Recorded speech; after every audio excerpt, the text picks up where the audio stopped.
I started texting my Christian friends, my friends from MOPS, and said, I need to hear the words. I need prayer. And my phone started ringing. Hi, I am Sonya Delaney, and this is my story. I live in Scottsdale for about 15 years, and I met my husband at Scottsdale Bible Church. We have 3 little boys. Austin, he's 5, and twins that will turn 3 this week. Blake and Colton.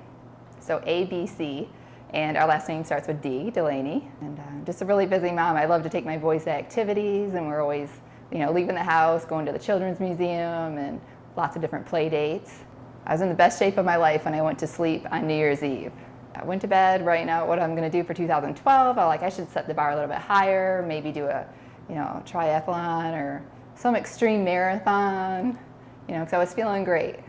New Year's Day, my husband and I get up and we're like, let's go for a run. We're running up to about 6 miles, and we get the kids strapped in 2 different strollers, a double stroller and a single stroller. And I was like, let me run in really quick, just want to empty my bladder before we leave. And I, ran in the house, and I knew something was wrong when I emptied my bladder, like something extremely painful, where it about, took my breath away. And I went to the couch. I couldn't even go out and tell my husband in the garage, I can't make it. I knew something was wrong. And from that point forward, I just started to get extremely ill. And so my husband takes me to the hospital, into the ER, and we have our little boys with us, all 3 of them, and they start running tests, and immediately my room was flooded with doctors. They're like, you are in kidney failure. And they're like, you have a massive tumor growing in your bladder, and something's wrong with your gallbladder, and looks like you have an infection in your bloodstream. So it was very serious, immediately, as soon as I went in there, they're like, you should have never waited so long to come in. And so I woke up, and I remember just looking, seeing the bright lights, and asked my husband, what was it? Was it cancer? It's cancer. So I go back 30 days later, I have the surgery, I wake up, they take pictures of inside your organs. That's pretty interesting, and I could tell what it looked like. There's cancer back in my bladder. Within 30 days, it had grown back to be aggressive, stage 2. I was just praying, God, get me through this, each second to get through a minute, so I can get to the next minute. And I started texting my Christian friends, my friends from MOPS, and said, I need to hear the words. I need prayer. I know you're praying for me, but I need to hear it. And my phone started ringing. And no one called at the same time. God lined them up. 1, 2, 3, 4, 5 calls. And my friends prayed over me, and it was just what I needed. It was immediate. When I was in the hospital, my table leader from MOPS rallied up a meal plan for, I think it was 5 weeks. And people signed up for my MOPS group I was part of a couple years ago, and from my current MOPS groups at SBC. And every day, a mom was dropping off food for my family. Sometimes it was breakfast, sometimes it was dinner. But it was such a blessing and relieved so much pressure from me. And just to see the hearts of those women. And sometimes I was too sick, or I wasn't even home, I was at the hospital for surgeries.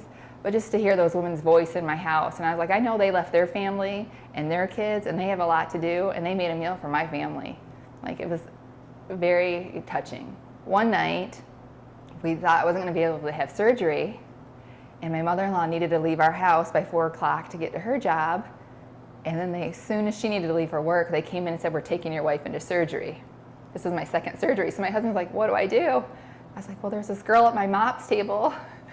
Let's call her. And she was able to come over, and she didn't even know my children. And so the twins, they look alike, and they're only 2 at that time. So we wouldn't tell her who was Blake and who was Colton. So she's like, I don't know. And they slept in different bedrooms, so she didn't know where to put them to bed. So it was kind of funny. She said they would just giggle that's Blake, or I'm Colton, but they'll tell you the wrong names. Just to see all those relationships that you've grown, and just all the fellowship coming back to you is pretty awesome. The fact that I got bladder cancer is more rare than someone getting struck by lightning. It's completely unexplainable. There's nothing in my history. I'm not a smoker. People that get bladder cancer are usually senior age men that have been lifetime smokers or exposed to chemicals. We finally had our victory that just recently that the doctor said, you know, we're no longer need to see me, like you're in remission. There's no reason to worry. There's lots of things I take away from this. One is to follow up with your health care. If you think something's wrong with your health, just, you know, you're your own best advocate. And the other thing I learned is to car dance more often. You know, just live in the moment and enjoy today, because you don't know what could strike you down tomorrow. God has a plan, and you just have to trust in Him.